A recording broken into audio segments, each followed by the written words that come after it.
Está con nosotros a esta hora el señor Superintendente de Salud, el doctor Fabio Aristizábal. Doctor Aristizábal, gracias por acompañarnos. Muy buenos días. Hola Luis Carlos, un saludo muy especial a la mesa de trabajo. Me alegra mucho estar con ustedes, saludar también a Juan, a Darcy, a todo el equipo. ¿Por qué fueron intervenidos? Pues mire Luis Carlos, hace como 3 años, cuando nosotros empezamos el gobierno con el presidente, digamos que fue muy enfático en decirnos que teníamos que recuperar la red pública del país y nosotros empezamos a concentrarnos en algunos hospitales que eran referentes en las regiones, hospitales que son importantes, que han sido emblemáticos, y ahí empezamos a mirar cómo lo recuperábamos y porque muchos estaban en estados lamentables de abandono, carcomidos, con las infraestructuras prácticamente caídas. Mejor dicho, Luis Carlos, estos son hospitales que han sido víctimas de malas prácticas y de un desgreño administrativo absurdo. Entonces, nos propusimos empezar a recuperarlos y no había empezado ni siquiera la pandemia, Luis Carlos, pero ahí empezamos hace 3 años a recuperar la red pública del país. Don Juan Lozano tiene pregunta, por favor. Doctor Fabio, buenos días. La llamada ley de punto final en la que usted trabajó tan activamente contemplaba unos giros. Además de la gestión, además de la intervención, se requería una plata que no le había llegado al sistema de salud. ¿Cómo van esos giros? ¿Cómo va esa plata de la ley de punto final? Juan, me alegra mucho saludarlo. Sí, efectivamente, trabajamos mucho en ese proyecto de punto final. Y lo que busca punto final, Juan, era poder determinar realmente cuáles son las obligaciones que hay entre los actores del sistema. Es muy difícil que a uno le pregunten antes de llegar al gobierno de qué tamaño es el hueco fiscal de Colombia y realmente no lo supiéramos, porque dependiendo de la fuente de información se daban cifras distintas. Entonces el presidente Duque dijo, yo quiero poner las cifras en cero.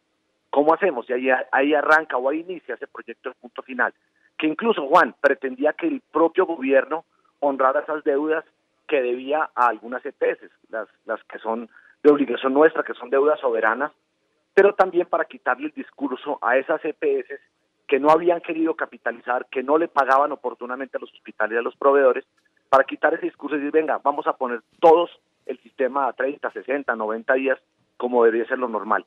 El gobierno ha avanzado mucho en la depuración, Juan. Lo que le puedo contar es que ya se han pagado más de 2 billones de pesos de esa plata de punto final, pero en este momento se están radicando, están entrando a ser auditadas las cuentas que se tenían por lo menos por parte del Estado. En donde no hemos avanzado en los territorios, Juan, es porque los mismos departamentos no han auditado sus cuentas para que el gobierno pueda ayudar a cofinanciar la parte de punto final que tiene que ver con los entes territoriales. Doctor Aristizábal, con los buenos días le saluda William Calderón. Volviendo al punto de la intervención administrativa de estos 15 hospitales públicos, ¿es producto de qué? O sea, la razón por la cual llegamos a ese estado lamentable de estos hospitales es corrupción. ¿Se robaron estos hospitales? Hola William, por supuesto, hospitales que quedaron en manos de bandidos. Y mire cómo operaba en el país estos agentes que se dedicaban a saquear los hospitales.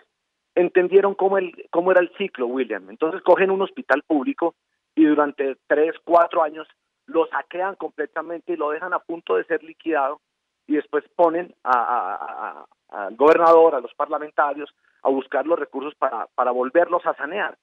Mire, le cuento una historia, una sola. Una niña fue capaz de firmar 500 contratos el 1 de enero, 500 sin cumplir ni siquiera los requisitos de ley. No importó, le firmó los 500 contratos, los dejó firmados porque sabía, una gerente, porque íbamos a intervenir en el hospital. Eso es una vergüenza para el país lo que ha pasado con la red pública. Y son menos de 1.000 hospitales que tenemos públicos y yo recibí 400 en estado de riesgo financiero. Eso obviamente baja la competitividad en las regiones y ahora con la pandemia sí que hemos visto las debilidades que hay de muchos de estos hospitales en la región.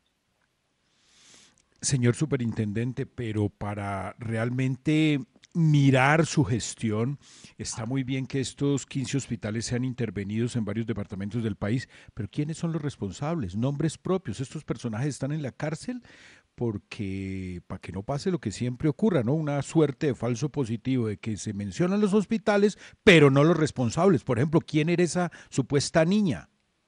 Nombres propios. no recuerdo el nombre, pero tiene usted toda la razón. Y mire por qué, ustedes se acordarán, yo creo que Juan se acuerda y Luis Carlos también, tuvimos que tramitar, William, una ley, la 1949, la 1949, precisamente para ponerle el freno a los que tomaban las decisiones. Mire con qué me encontraba yo. Yo entro al hospital, hago la auditoría, encuentro todo este desgreño administrativo, que ese saqueo, y las personas no les pasaba nada. Iban de hospital en hospital saqueándolos. Ahora con la nueva ley yo ya voy contra ellos. A esta niña no solamente ya le abrimos un proceso, yo le di traslado a la Fiscalía, a la Procuraduría, a la Contraloría, y eso es lo que yo he venido haciendo. No solamente me quedo en que lo intervengo, yo denuncio al que lo estaba manejando, lo saco de ahí y los estoy sancionando. Así me pasó con el de Santa Marta, así me pasó con el de el de Ocaña, así me pasó con el de lo de Córdoba. Claro, yo repito contra las personas y ahora sí estamos sancionándolos. Incluso, William, estoy procurando ver si logro ya inhabilitar a uno de estos funcionarios por 15 años para que no vuelvan a poner un pie en ninguna entidad, ni pública ni privada, que maneje recursos de la salud. ¿Y a quién? ¿Quién es ese funcionario? No recuerdo el nombre, Luis Carlos, pero se los doy ahora. Yo era la gerente del hospital del San Diego, el San Jerónimo de Montería. Sí. El 1 de enero firma Sí. 500 contratos sin cumplir con los Increíble. requisitos de ley. Y se van tranquilos, Luis Carlos. Ahora, Luis Carlos, como no les pasaba nada, Sí. como no actuábamos, entonces eran felices saqueando hospitales por todo el país. Ahora, yo quiero preguntarle, superintendente, ¿hay un grupete detrás de esto? ¿Hay una cabeza política, si es el caso, para nombrar estos personajes o que se queden con estos contratos o con estas posiciones? ¿Hay? Luis Carlos, muchos de estos hospitales, claro, tienen detrás un padrino. No podría yo decirle quién es, pero estos padrinos, digamos que lo que hacen es obligar a estos gerentes prácticamente a saquear esas entidades.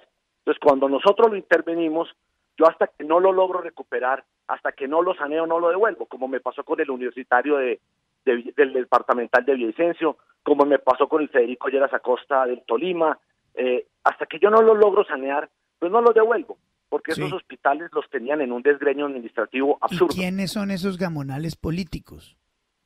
Pues hay de todo, Luis Carlos, en todas las regiones los hospitales, digamos que tenían ese tipo de padrinazgos. Recuerde una cosa, Luis Carlos, antes los gerentes, se supone, hacían un concurso que era hecho por unas universidades. Ese concurso también, desafortunadamente, por temas de corrupción, ya no se hace con un concurso en universidades, sino que ahora son los propios gobernantes los que designan los gerentes para estas entidades públicas. Y ahí es donde yo he estado encima, haciendo el acompañamiento y pidiéndole a los gobernadores que nombren gente decente, que nombren gente que realmente recupere y compita con la red privada como debe ser, en las condiciones que debe ser. Pero claro, Luis Carlos, si yo recibí 400 en plan de gestión de riesgo, es decir, estaban en alto riesgo financiero, 400. Claro. Señor superintendente, pues es muy importante también construir esa maraña y llegar a quienes tradicionalmente utilizan la salud colombiana como caja de pago de favores políticos, como lugares de desgreño de nuestros impuestos como colombianos. Hay que llegar hasta las últimas consecuencias, con nombres, con personas, con mapas de interés, para poderle caer a esta gente con todo, para que no se roben lo más preciado de los colombianos, que es la salud. Superintendente, muchas gracias por acompañarnos, muy gentil, muy amable. Luis Carlos, con mucho gusto. Mire, le voy a dar el nombre para no quedarme sin él. Isaura Hernández, llamaba la gerente del Hospital San Jerónimo Montería. Isaura Hernández. ¿Y sabemos quién la había nombrado? Luis Carlos, no podría saber. Mire, quién no recuerdo. Lo vamos a investigar. Ya con este nombre podemos nosotros también arrancar a hacer la investigación. Podemos arrancar nosotros también a hacer la investigación. No, Luis Carlos, y mire, permítame un minuto. Esto lo hemos empezado. Yo lo he socializado por todo el país y lo he dicho abiertamente. Yo recuerdo en una reunión que tuvimos de gobernadores, que fue presidente, inclusive el moderador fue Juan, que está contigo en la mesa, y sí, nosotros les decíamos, es que yo he identificado más de 70 modalidades de malas prácticas, 70 en el sector, y muchas personas creen que el problema de Colombia es del modelo, es del sistema, es de la ley 100. No, Luis Carlos, acá tenemos un problema de actores. Los actores son los que se están robando la plata del sistema de salud. No es el modelo, ni el sistema, ni el hospital público, ni privado, ni la EPS. Son los actores. Siempre hay detrás alguien que le está haciendo fraude al país.